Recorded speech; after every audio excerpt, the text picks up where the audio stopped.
I'm sorry, sir, but you can't send any swear words in a telegram. 11-pound boy arrived. Mother and child doing okay. Who said America was through? I'll repeat. A paid telegram to Dr. Murray Reed, 219 Temple Avenue, City. Congratulations, stop. Plans afoot for small party in your honor. Manville Penthouse next Saturday, 10 p.m. Stop. Maintain secrecy. Stop. Promise you most original party ever slated. Signed, your host. Yes, sir. I'll send that to the 8 addresses you gave me. Please deposit $3.36 in the coin box. Thank you. Gee, that guy's got a spooky voice. Maybe he's an undertaker. No, he's throwing a party.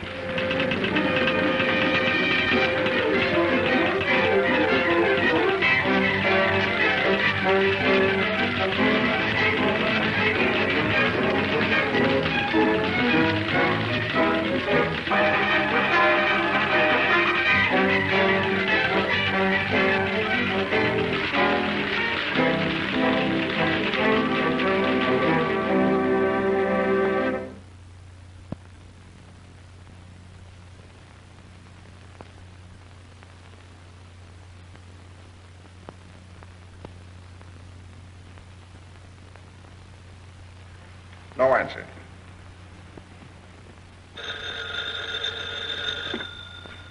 Hello? Oh, hello, Mr. Osgood. Why, no, of course I'm not too busy. I see you've gotten rid of young Abbott, Doctor. Thanks for acting so promptly. Well, you may rest assured that I will never retain anyone on the faculty who is distasteful to you, Mr. Osgood. Yeah, but he claims it wasn't radicalism. He says it was just constructive patriotism to train the next generation to take care of crooks like you, Mr. Osgood, who cheat the investing public. Yes. Oh, by the way, the papers tonight will carry the story of your latest gift to us. Oh, that wasn't necessary, Doctor. You know how I dislike publicity. Perhaps my example will encourage others. It's all right, Doctor. Keep up the good work. Get the afternoon papers. Clip all references to my gift to Rayburn University. Yes, sir. There's a Mr. Henry Abbott waiting to see you. Abbott? Probably wants me to have him reinstated in the university. Let him wait. Yes, sir. And get campaign headquarters. I want to talk to Burke. Yes, sir.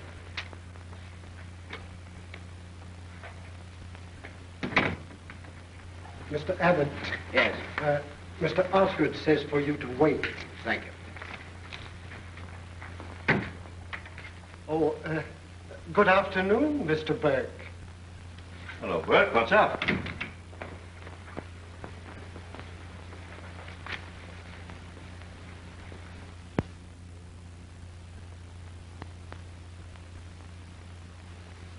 Is this true? 30 years ago, when I was a boy. Why didn't you tell me? You know what you've done? You've handed the mayor's chair to Tim Cronin's man on a platter. For 30 years, I've been straight. There hasn't been a whisper. How did they find out? That woman lawyer of Cronin's. Sylvia Inglesby. Yes, she traced me back every step of the way. My whole career ruined. Your career? What about mine? We've held you up as a stainless character, and you come sniveling in here the day before election and tell me that you're a jailbird. You've let Tim Cronin make me the laughingstock of the whole city. Get out! But I... Get out! Get me Tim Cronin's office. Yes, sir. Mr. Abbott is still waiting, sir. Tell him that Dr. Reed's decision is final. Yes, sir.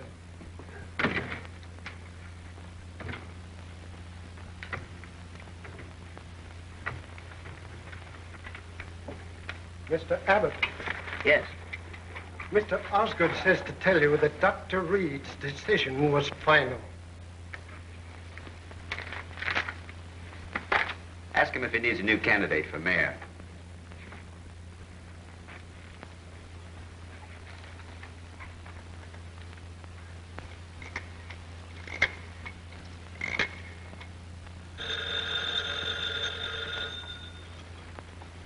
Yes? Mr. Jason Osgood would like to speak to Mr. Timothy Cronin. What do you say? Mr. Cronin is in conference with his attorney, Miss Sylvia Inglesby. Yeah, why didn't you tell him that? Osgood would have got a kick out of it. It's going to be hard on Burke. It was the only way we could get at Osgood. We had to smash that good government league of his. And don't you waste any sympathy on Bert. He shouldn't have gotten our way. It must be nice to have everything your own way. You ought to know. Goodbye.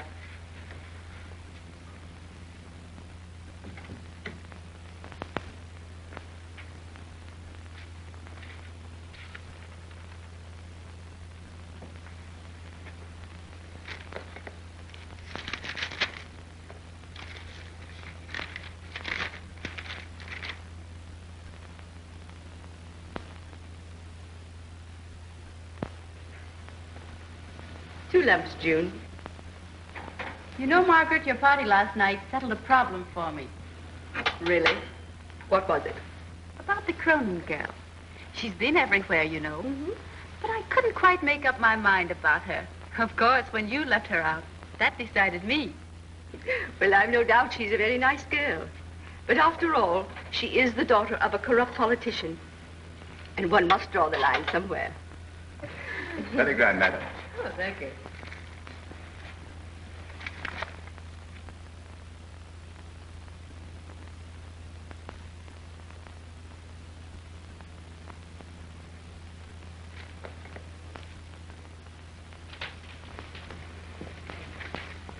Another telegram, Miss Jean. Well, this certainly is our busy day.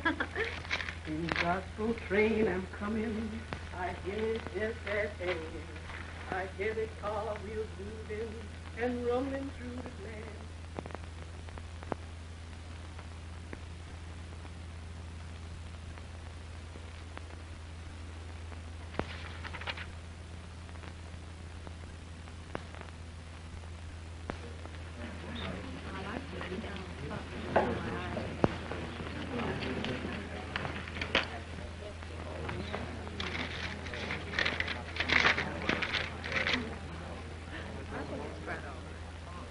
Congratulations. Good news, Mr. Abbott?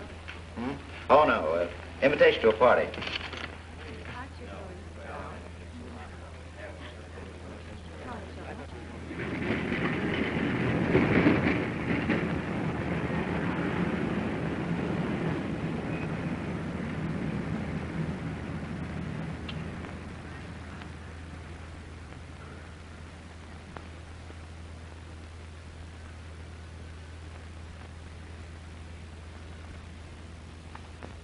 You and I are old friends, Margaret. Own up now, it was you who sent that telegram. Until I entered this room 5 minutes ago and found you here, I hadn't the slightest idea whom I was to meet or who was giving the party. But seeing you here, I had my suspicions. And I'm hardly in the mood for any celebration, especially after what happened at the polls yesterday. The whole town's laughing at me. I've never been so humiliated in my life. When I think of what Tim Cronin did to me, All right, Jason. It wasn't you. So we'll go back to Dr. Reed. But I know nothing whatever about it. At least, nothing more than is contained in this telegram. Well, I think it's all a silly joke. Well, it was clever enough to bring us here. It was clever at that. Seems to me, Margaret, that somebody's trying to challenge your position as giving the city's most humorous parties. Well, tonight I'm quite content to be a guest. And when our host appears, I'm going to ask him to show me his house. The little I've seen is marvelous. But I don't like it. I don't like it a bit.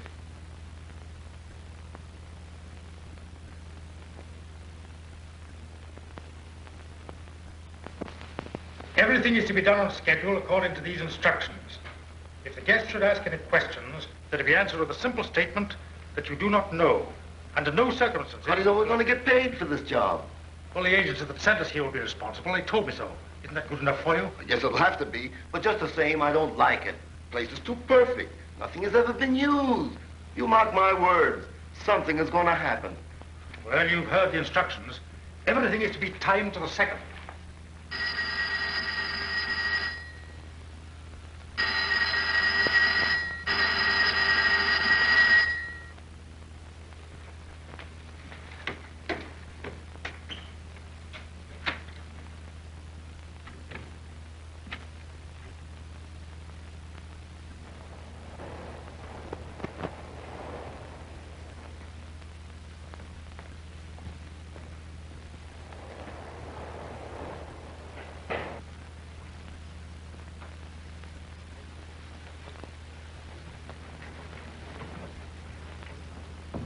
think I'm through.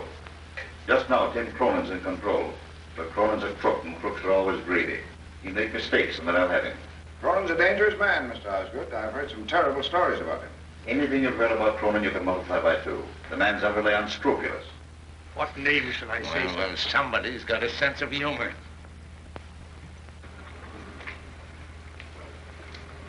How are you, Osgood? I'm well, thank you. Hello, Doctor. I met you once somewhere. Speakeasy, wasn't it? I've never been in such a place in my life. All right, Doc. My mistake. Maybe it was in church. You all know Sylvia?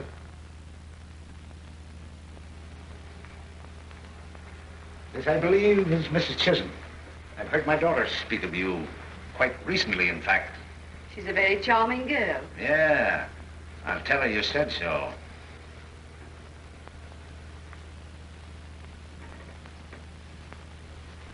How are you? Fine, and you? Splendid, thank you. Glad to hear it.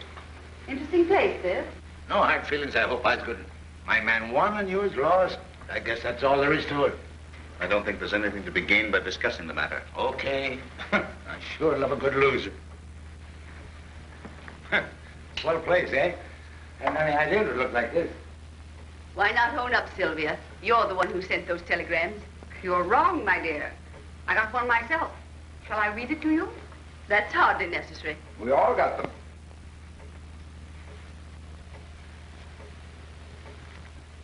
The grandest city in the world. Say, Osgood, you any idea how I feel about that tonight? Maybe you can guess. I think we'd better go. Oh, Doctor. Doctor. Yes? We're leaving. We're not very popular here. What do you want to go for? Why, you only just come. Somebody planned a swell party and now you want to run out on it. Everybody makes whoopee on Saturday night. We've got that much in common anyhow. Good night.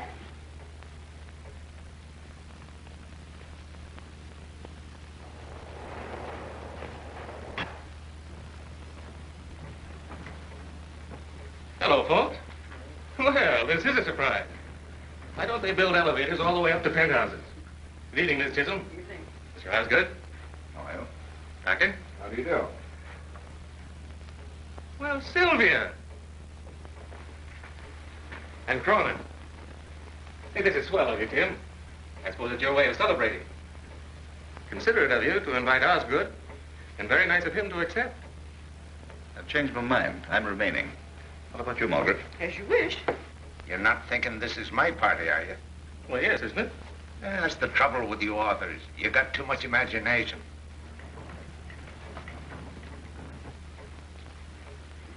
Name, please. Hello, everybody. Friends and enemies. Oh, this is Rich. How are you, Margaret? Hello. Which one do I thank? Hello, Osgood. Why, Doctor, is this a pleasure or is it a pleasure? Hello, Sylvia. Is this your idea of a joke, Mr. Abbott? What, meeting you? You should take yourself more seriously, Doctor. Hello, Jim. I'm asking if you invited me here as a perverted joke on myself. If so, I will... I? Why, Doctor, have you forgotten? I'm one of the unemployed. Oh, allow me, Mr. Cronin, Mr. Abbott. Isn't this your party? I wish I could plead guilty, but I don't run to this sort of thing. My guess is as good as anyone's. I picked Jean Trent. Oh, that's impossible. She wouldn't have asked me. Oh, don't be silly, Jim. Jean's too good a sport to hold grudges. Well, who else could it be? The whole thing's got Hollywood stamped all over it. Why, those people can't even pay their gas bills without a lot of drama.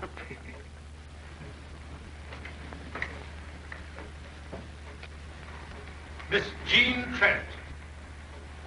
Hello, Jean. Hello, Henry. There she is. What did I tell you? Thrilled?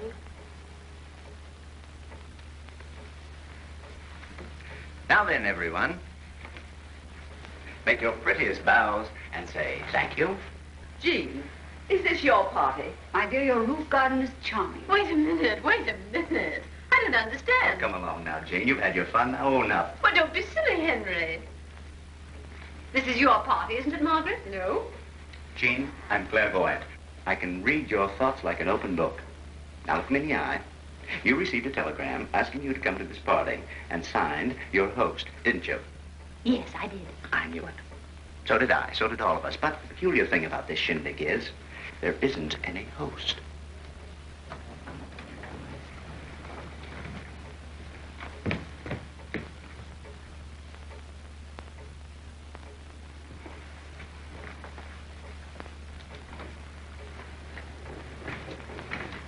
What name did you say, sir?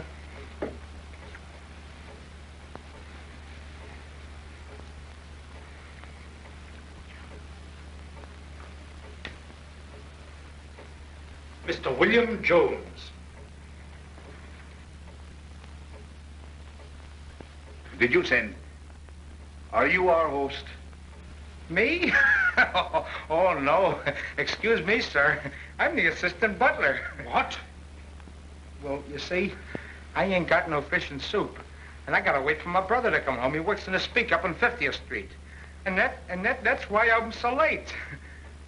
Go into the kitchen. Yes, sir. I regret, sir. I apologize, sir. All right. What's your name? Hawkins, sir. It would be. Hawkins, we'd like to know something. Who's giving this party? That I cannot tell you, madam. You mean it's a secret? I mean I do not know, sir. I was engaged this afternoon by telephone through the Castildan agency. Typewritten instructions were mailed to me, sir. I was to come here tonight and find everything in readiness for me. How'd you get in? The key also was mailed to me, sir. Your host has planned a very interesting evening, if I may say so, sir. Well, Hawkins, you seem to be as much in the dark as the rest of us. Maybe we'd understand it better if we had a little glass of something. I'll bring the cocktails immediately, sir. If you will pardon me.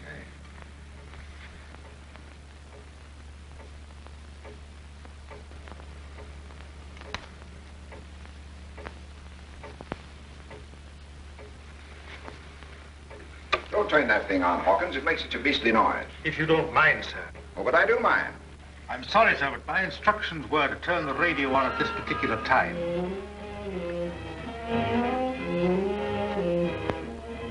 Patience is such a sweet virtue. Don't you think, Doctor? Jean, shall I go or stay? It doesn't make the slightest bit of difference to me. I don't want to spoil your evening. You can't hurt me anymore, Jim. No matter what you do. When we were children, if you were angry with me, I thought the world was coming to an end. Now it doesn't matter in the least. We're an odd bunch for anybody to select for a party. Here's Dr. Reed. He thought so much about society, he had me dismissed from the university. But he's bearing up very bravely. We'll all be the best of friends after we've had a few drinks. Won't we, Osgood? No. Oh, now, gentlemen, let's not begin calling each other names on Saturday night. There's only one name for you, and Miss Sylvia Inglesby. That's enough. Leave Miss Inglesby out of it. It's all right, Tim. Mr. Osgood's not a very good loser. It ain't all right. That mealy-mouthed hypocrite can't insult you and get away with it. Any more than that Chisholm woman's going to get away with what she did to my daughter. That's enough, Cronin. You've said enough. Please, Tim, please. Why pretend to be comfortable in the society of people we can't tolerate? Meaning me, of course.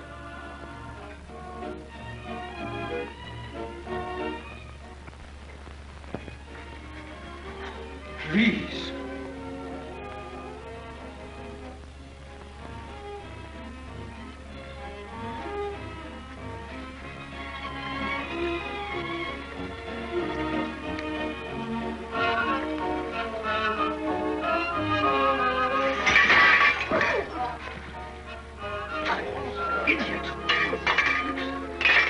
This is becoming ridiculous. The kitchen. Go into the kitchen.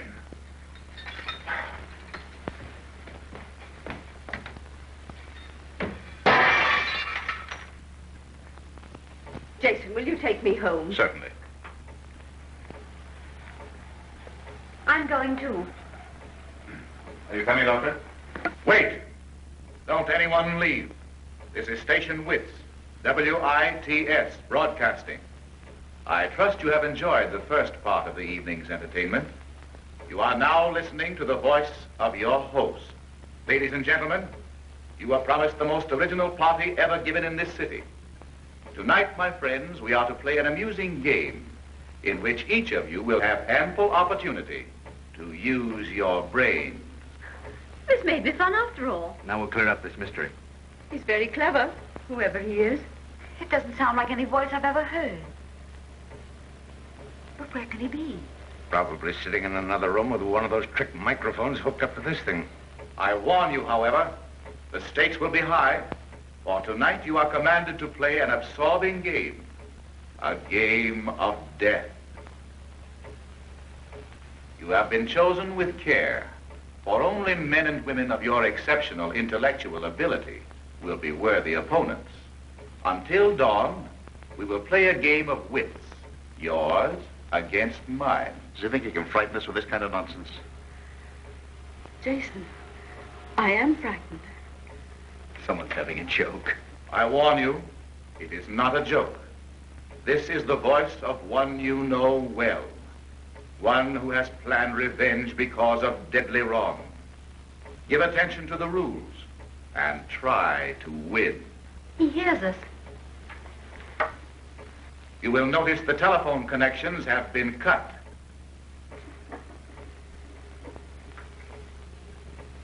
This is ridiculous. To touch the radio means death. It's charged with enough electricity to kill you instantly. Well, I'm getting out of here. Come on, Tim. There is no escape. The gates by which you entered the garden are also charged with electricity. I want to get out of here. Margaret, don't let this thing get the best of you. Some ghastly brand of foolishness. But, Jason, Just a minute. This may be only a joke, but I've had the feeling for the last few moments that someone in this room, one of us, may be behind it. You're crazy. There are people here I wouldn't be found dead with. But I don't think they're capable of this. Thanks. Every one of you has some secret which you hide from the world. Through these weaknesses, I will attack you. If one of my guests lacks the courage to play the game with me, I have provided a simple means of escape. If you will look on the shelf above the fireplace, you will find a small bottle.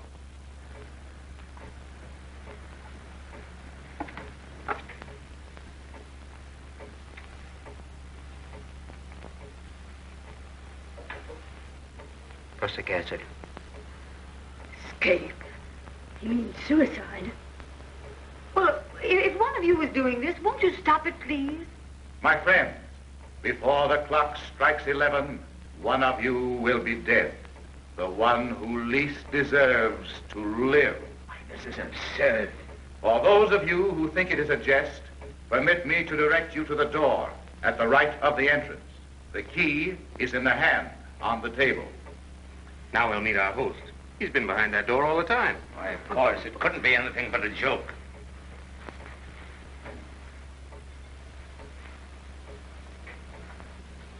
Come on, give him a reception.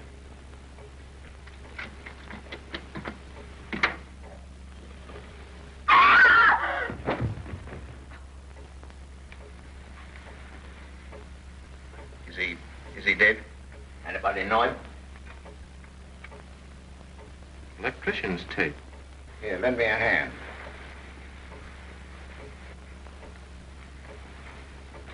Gene. Gene, come back here. Come back here. Gene, come back. Don't be killed. What?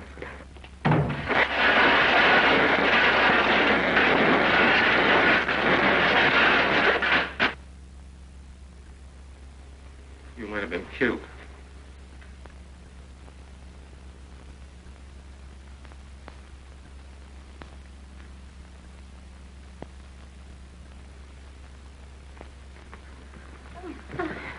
There, dear.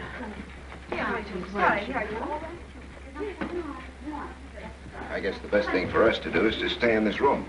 Gentlemen, I've got an idea. Come on.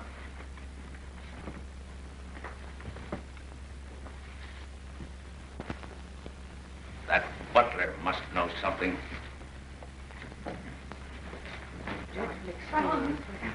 I think we better go in with the others. I think that's a good idea. All right. You'll feel better. I'm all right now.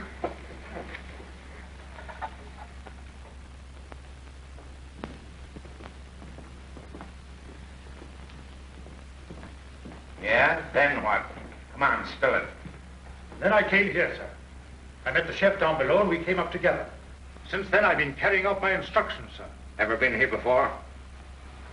No, sir. You're lying. No, you don't. Find some rope and we'll tie these fellas up.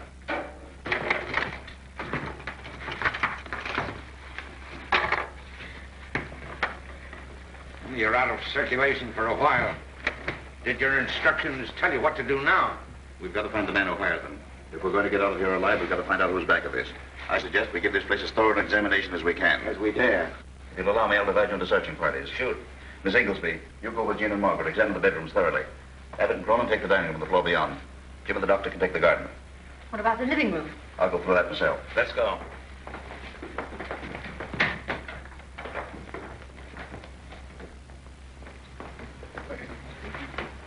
Yes.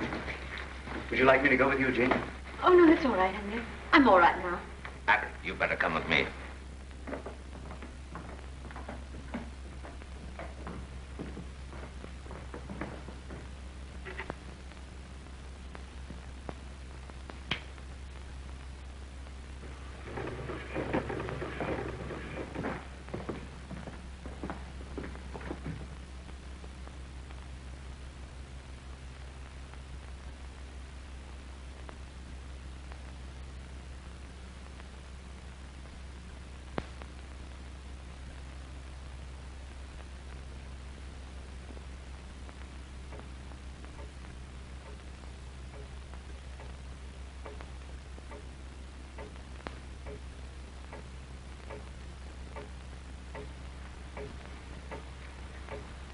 Can you hear me?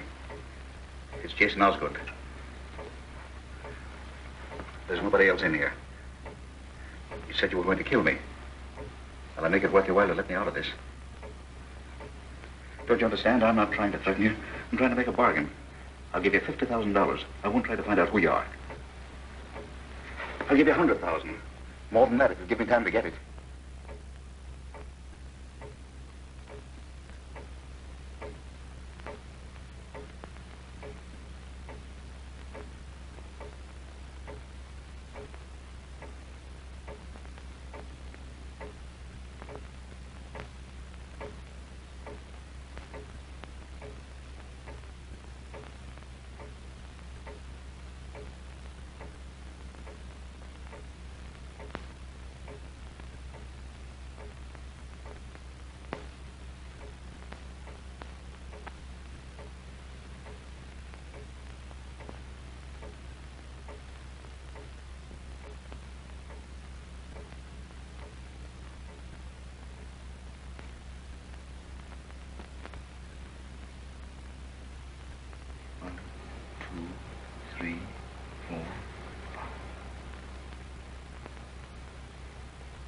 One for each of us.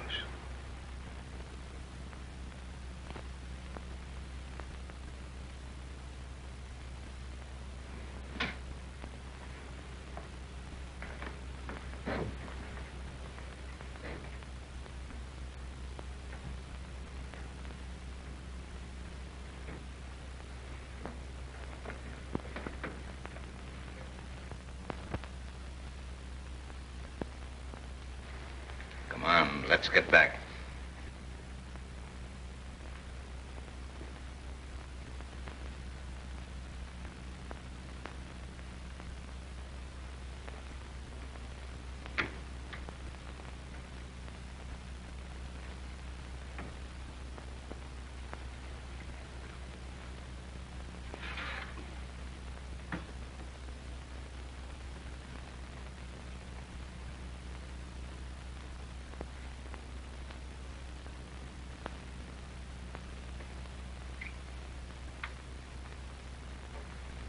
Did you find anything?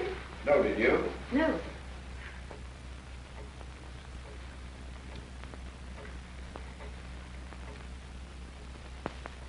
Where's Mr. Osgood? Right here. Oh, Jason. I thought we might need something. Hey, you're not so bad after all, Osgood. Thanks.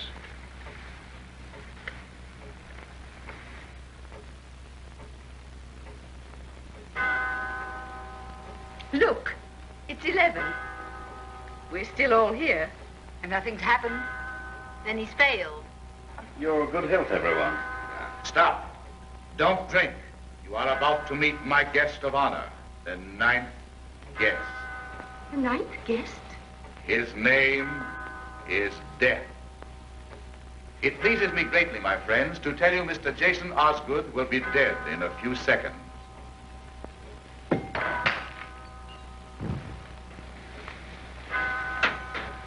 Let me get his pulse.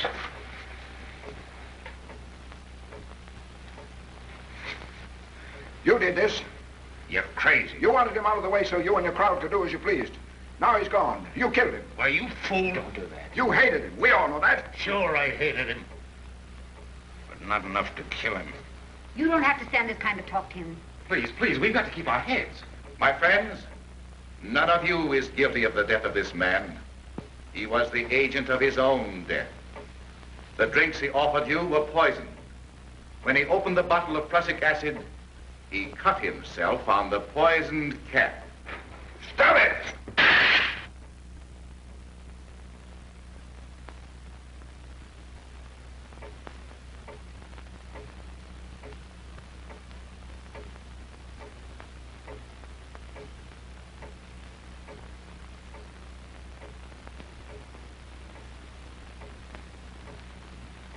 I can't stand it. I can't stand it any longer. Oh, please, dear. Control yourself. You must. For all of us. It's that clock. Won't someone stop it? That won't do any good, Miss Chisholm. Oh, but it's that ticking. He said another one of us would be gone at 12. Now, listen. We've all been told we're going to die. The next one in 15 minutes. Osgood weakened. He's dead. All we've got to do is keep our heads and nothing can happen to us. You want us to sit here like a lot of sheep waiting to be killed? Can't we do anything to fight back? Don't you see that's just what he wants us to do? Suppose we should fight back. What would we be fighting? Shadows. There must be some hiding place. He's here somewhere. Search the apartment. This is not a game of slaughter. It is a game of skill. We're trapped by a maniac. You boasted you had the whole police force in your hands. Can't you do something? What can I do? With the wires cut, how can I reach him? Tim. My friends, this is a game in which you take one side and I the other, with Death as the referee. If I lose, I will appear and die before you all. That butler hasn't heard a word of this. I'm going to take him to the gate and tell him to get out. If he hesitates, we'll know he's in on this. Come on. If he's killed, that's murder. Murder. We're fighting for our lives.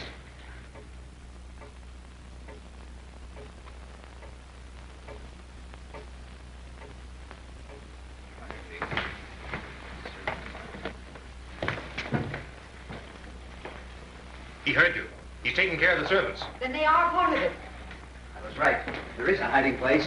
Somebody untied them. They couldn't just float away. Somebody untied him, all right. That somebody is one of us. I want a showdown. Do you dare to imply that I would... Dare? Me? Caught like a rat? You bet I dare. If you're not doing this, one of the others is. Why, you can't talk to decent people that way. Tim, Dr. Reed. Stop it, you hear?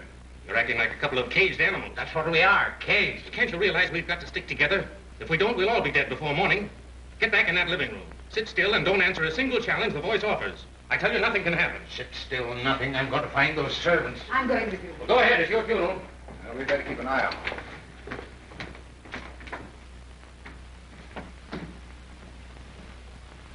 Come, Margaret. Wait. I don't want you to go. What right have you to tell me what to do? Oh, Jean, please.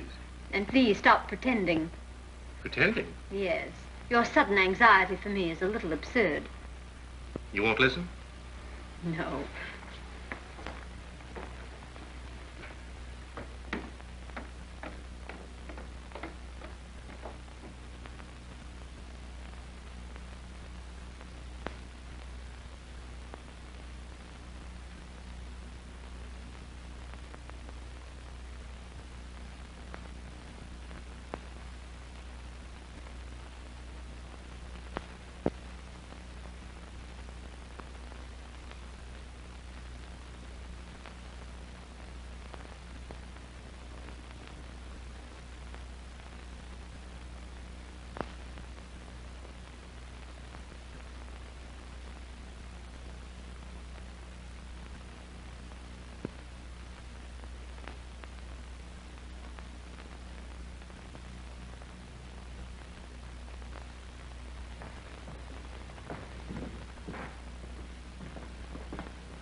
We've been in there. I know, but I want to look again.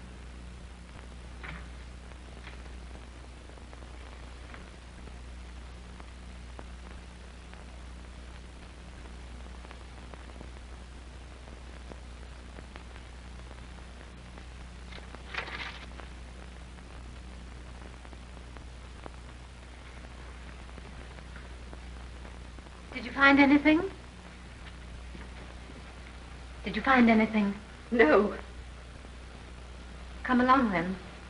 The others will be wondering where we are.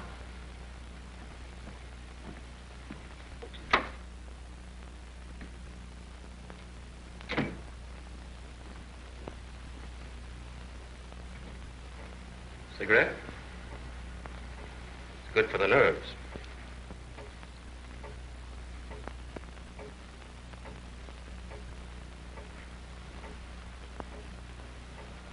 No, thanks. I'll smoke my own.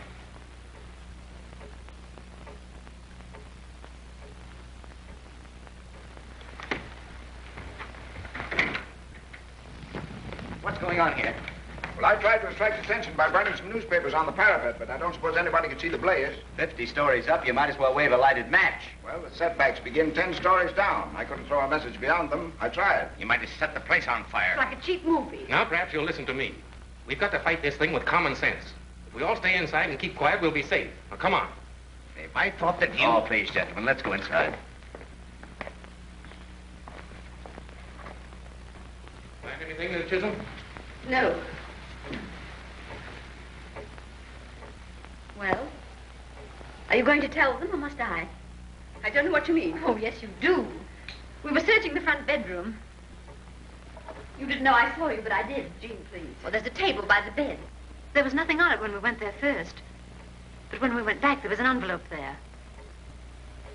I saw Margaret pick it up and read it. And then she hid it in her dress. Margaret. Margaret, what was it? Let's see that letter. It isn't true. Jean, you're sure? Well, yes, of course. Sylvia, you and Jean take her to another room and search her. You wouldn't dare. Will you let us have that letter?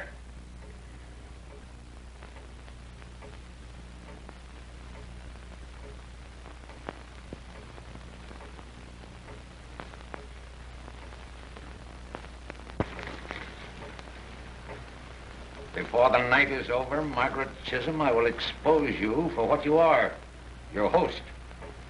What does it mean? I don't know. I'm as ready to answer for her as for myself. There's no mystery in her life, no secrets. This letter may have something to do with our predicament. You've got to tell us what it means. She'll tell, all right. The time draws near when the second of our company is to leave us. I'm sure you will agree that the second, like the first, is unworthy of such a distinguished company. Before our guest departs, some details of her life may be of interest to you. Huh? I have selected for my next opponent our brilliant society leader, Mrs. Margaret Chisholm. Stop it, stop it. This woman has no right to the name you know her by.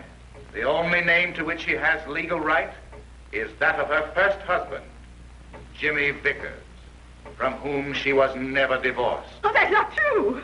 Margaret Chisholm's sins have overtaken her at last. Jimmy Vickers is locked up in an insane asylum. But I am prepared to expose this society leader as a bigamist. Oh, that's a lie. He's dead, I tell you. Bigamist. And my daughter wasn't good enough for your crowd. Every dollar Margaret Chisholm possesses was stolen from the husband she had committed to an institution. No, no, no.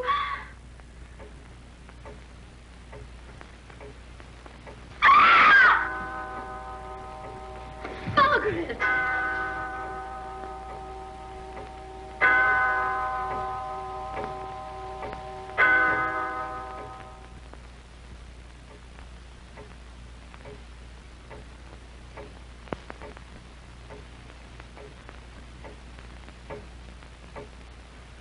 15 minutes more. Stop it, please. 15 minutes more. Can't somebody stop her? I can't. None of you will listen to me. You told us to sit still. Nothing would happen. Now Margaret's dead.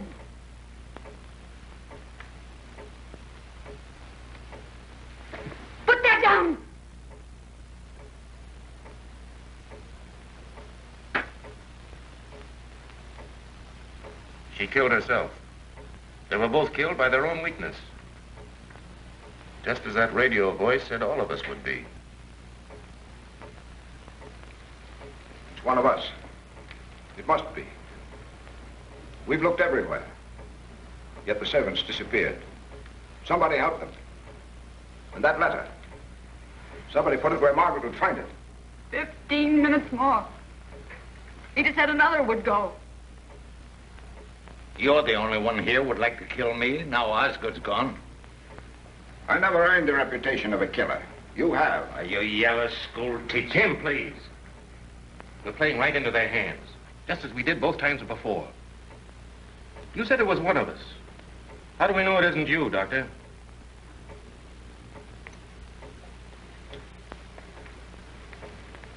Oh, you. You're in league with half the crooks and racketeers in the city.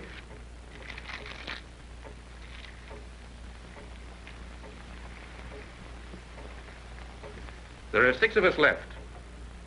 And everyone has something against somebody here. I never harmed anyone.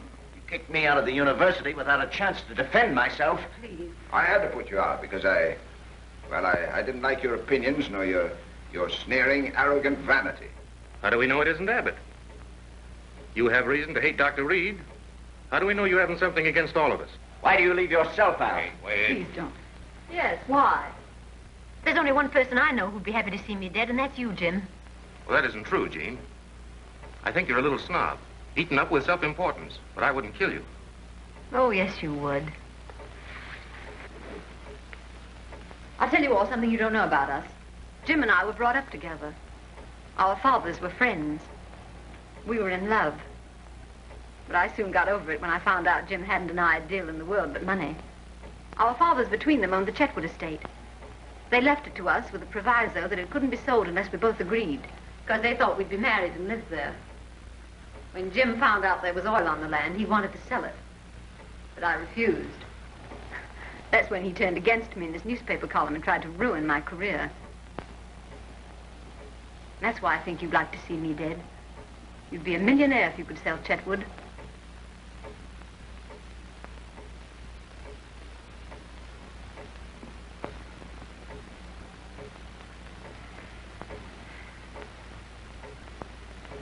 Have you finished? Yes. Jean, I'll tell you the truth. I've loved you ever since you were a little girl. There's never been anyone else. I know you're vain and shallow. But as long as I live, I'll go on loving you. Because I can't help myself.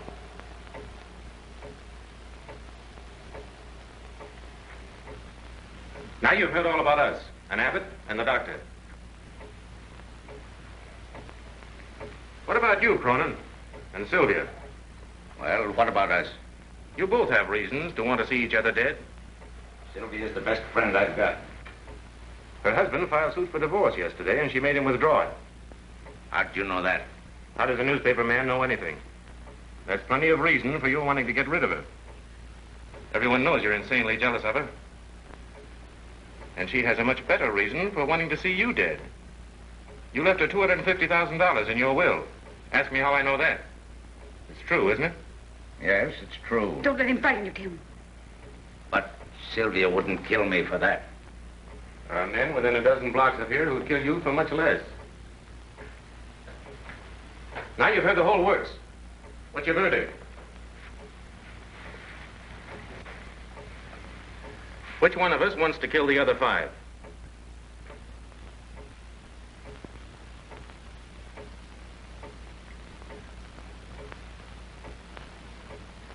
Don't all speak at once.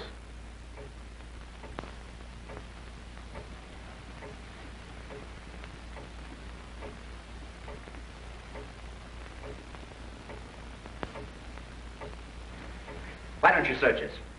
Margaret Chisholm had something hidden. We'd never have known it if Gene hadn't told. Maybe some of the others have something in his clothes that'll give the show away. Nobody's going to put a hand on me. Why should you object if you've nothing to hide?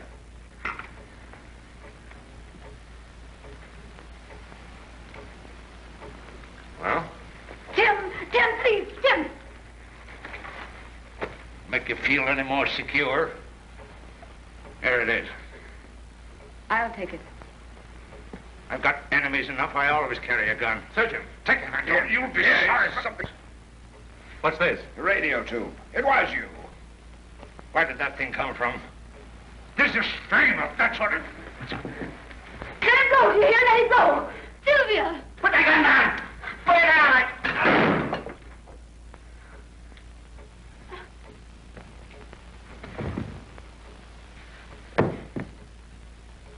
Tim! Tim! I killed him. Tim! Oh, Tim, Tim! I didn't mean to do it, Tim, Tim!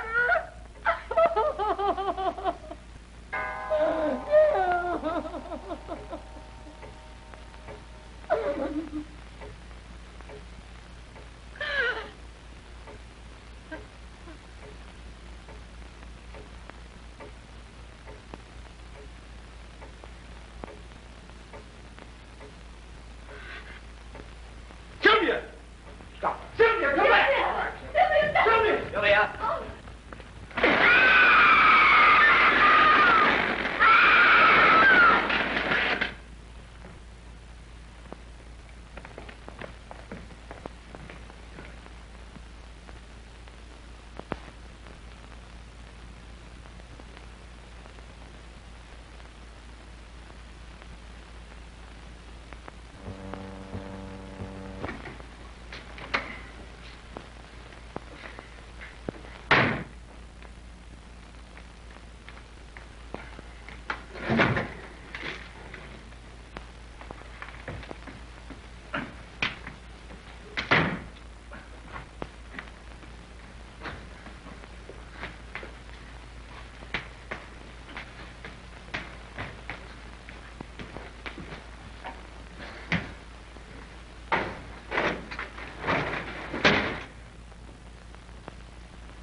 Drink this. Jean.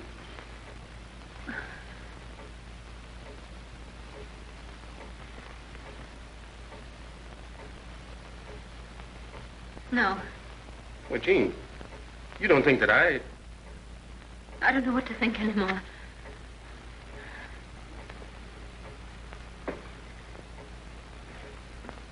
So we're all right, Jean. We're going to get out of this place. I know I'm going to die. You're not. The others all did something. They brought it on themselves. We won't. I love you, Jean.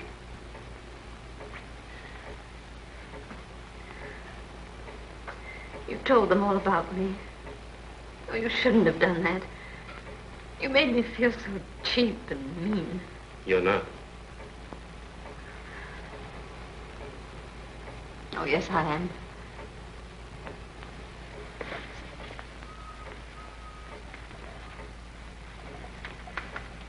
Ever since that awful thing happened to Sylvia, I've been thinking. I've been seeing myself as others see me for the first time.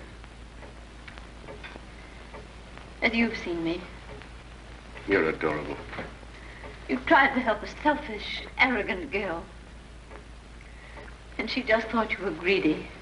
What difference does that make? You're a success now. Oh, no, I'm not.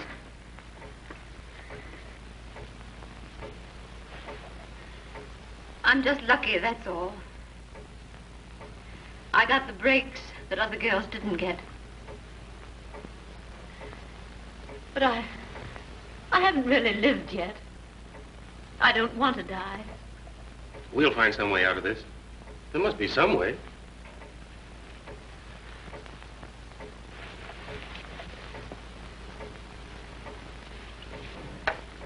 Here, drink this. Yes, Jim.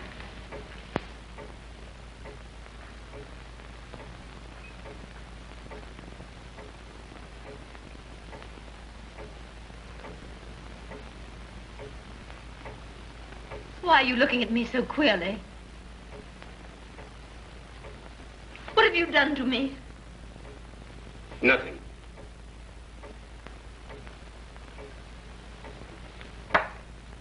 Now you satisfied?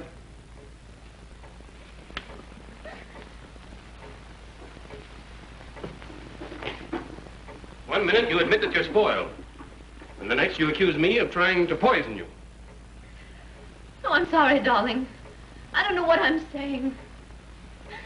Oh, darling, don't let anything happen to me. I want to live. I want you. Oh, Jim, I'm afraid. I'm afraid.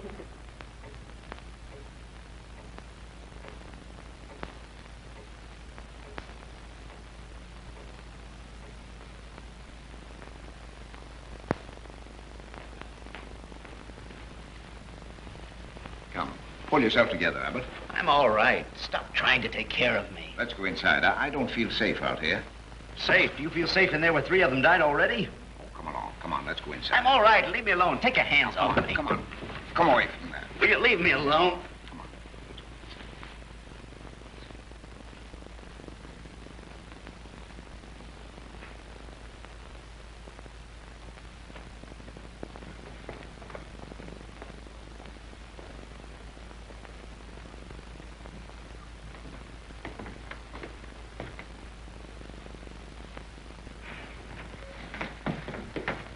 What are you doing down there?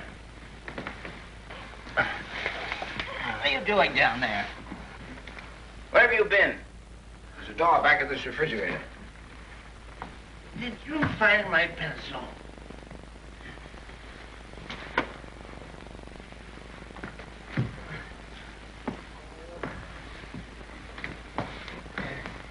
I've got it here. Lend me a hand.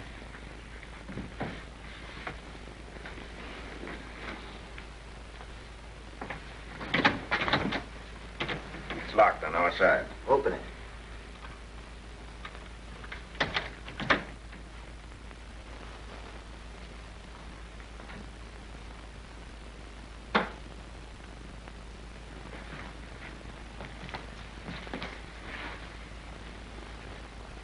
They're drugged. For goodness sake. Oh, my pencil. I found my pencil. What do you know about this? Please. What architecture? Boy, oh boy. Eeny, meeny, miny, mo. I think that was... Oh, he's drunk. Yes, right, mister. He's drunk. Come on, let's get out of here. That's a good idea. Let's get out of here.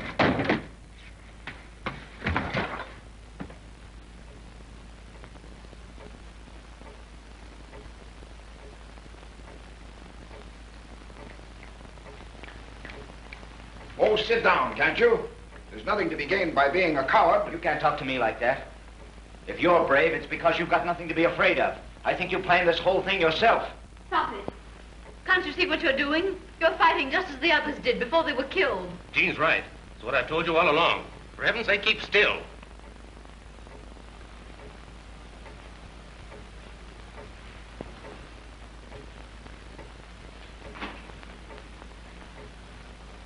Why did you turn those lights out? Because I don't want to be any more conspicuous than I have to. Only 4 of my guests are left. Dr. Reed, the well-known educator, Jean Trent of the Honeyed Voice and the Golden Charm, Jim Daly, brilliant journalist, and Henry Abbott. Just 4 opponents. Are we cowards? Let's do something.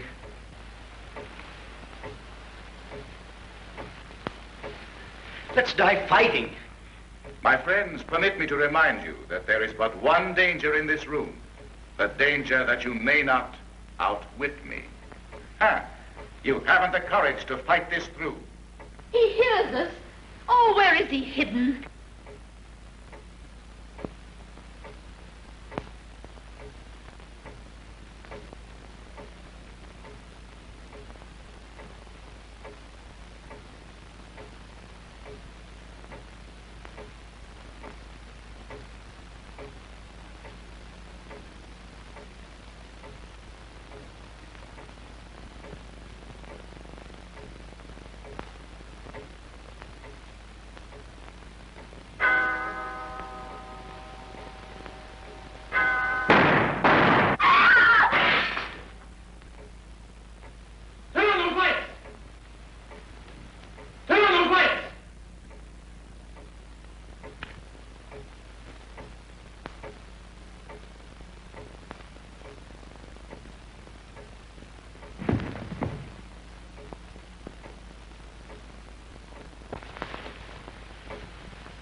He's dead.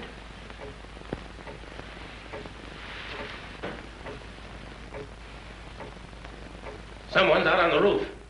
He fired through this window.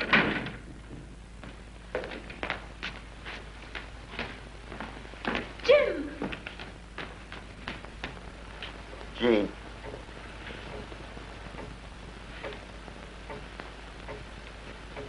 Henry. What's happened? Looks like someone's a bad shot. Oh, Henry. Are you hurt badly? No, I don't think so. Jean, I've got to tell you, we may never get out of here alive, any of us. I love you, Jean. Oh, Henry. Please don't. Not now. I may never have another chance, dear. I want you to know I love you more than anything else in the world. I have for ever so long. I wouldn't have dared tell you, except...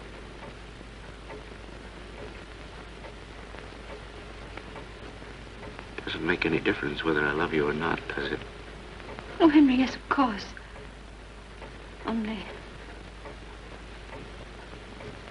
Only just now we've got to find Jim.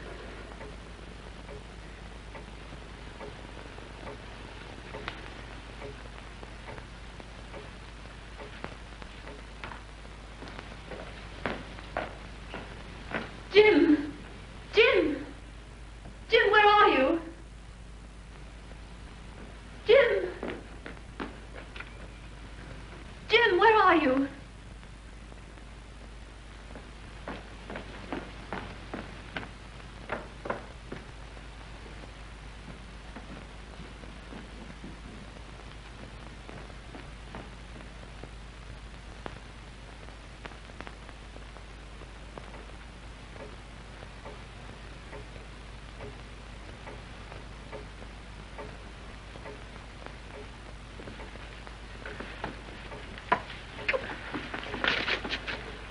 What are you doing?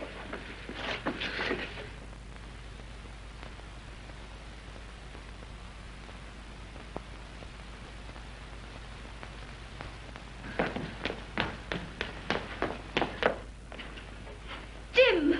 Take this tape off my eyes. Do you want to kill me the way you did all the Why others? have you got him tied up like that? Come to your senses, Jean. You realize this man has killed 5 of your friends here tonight? He's done nothing. He knew he couldn't get me the way he got all the others. He wanted us to think that Dr. Reed was killed by someone outside in the garden, but he wasn't. He killed Dr. Reed with a gun from this room. Then he fired the second shot at me, but he almost missed me in the dark. That hole in the glass wasn't made by a bullet. It was made when he threw the gun through the window.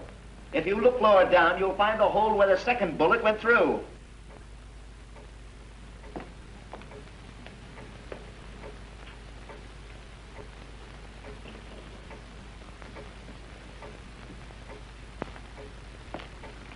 Take that strip off his eyes. Jean, you don't understand. Take that tape off his eyes, quick! Jean, put that gun down. I mean it.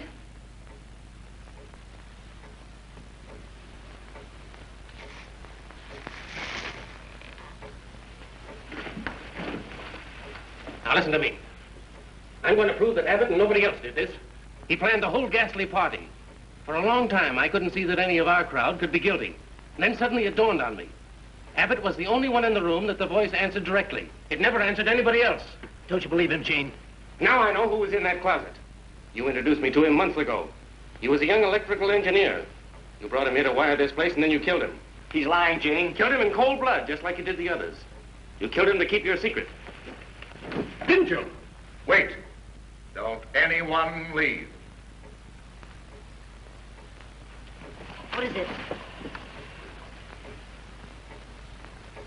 This is Station WITS, WITS Broadcasting.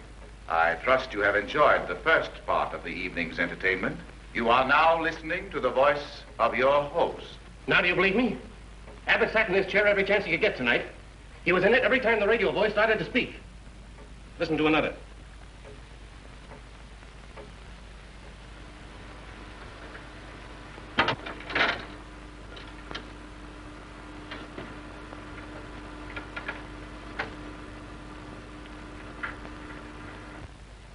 You are about to meet my guest of honor, the 9th guest. His name is Death. I have selected for my next opponent our brilliant society leader, Mrs. Margaret. No, you don't.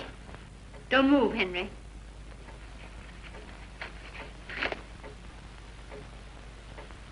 A microphone.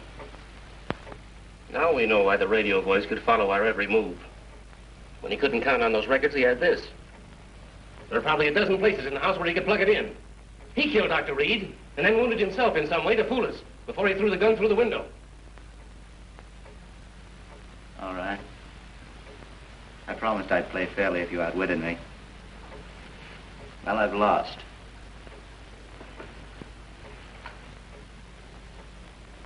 You think I'm mad, don't you? And I can see it in your eyes. Me, mad? I'm not mad. Is a man mad because he kills his enemies? I saved every cent for years to get you together like this. I rented this place under an assumed name so I could kill you. What have we done that you should want to murder us? Osgood ruined my father in the market and he shot himself. My mother died in poverty. But I didn't kill Osgood. I didn't have to. I knew he'd do anything to save his own skin. That's why I poisoned the cap of that prussic acid bottle. His own greed killed him. That doesn't account for Margaret and the rest of them. Margaret Chisholm's real husband was my brother, Jimmy Vickers. Yes, my real name's Vickers. You remember, don't you, Jim? The Vickers disgrace made fine copy for your paper. It got you your first real break. Margaret Chisholm bred my brother for every cent and left him to die in an insane asylum. But I didn't kill her either. I didn't have to. I knew she'd take the coward's way out, and she did. Sylvia Inglesby handled Margaret Chisholm's case against my brother, and Cronin pulled political strings to help her do it. He's known for years she was an imposter. But he kept still because he was counting on her to have his daughter socially set. Then why did you struggle with Sylvia over the gun? You tried to save Cronin's life. I struggled to fool the rest of you. But while I struggled, I made Sylvia point that gun at Cronin and kill him. A life for a life. Isn't that what the Bible says? Oh, Jim, I can't stand anymore. You think I shouldn't have killed Dr. Reed, don't you? Well, he killed me, my future, when he had me thrown out of the university. What have you got against Jean? I always loved Jean. I wanted you, Jean. I wanted to take you with me. It was the only way I could have you. He's mad. I promised if you'd win the game, I'd die in front of you.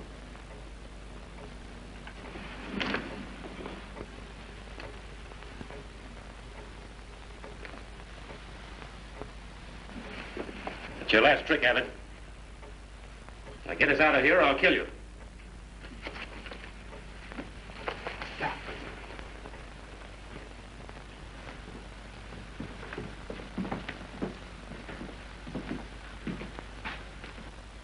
Where's the switch?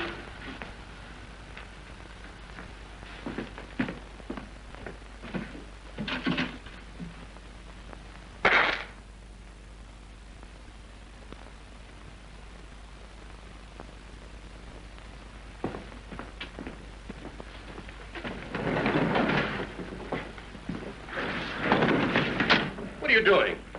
You needn't worry about me. Trials are such messy things.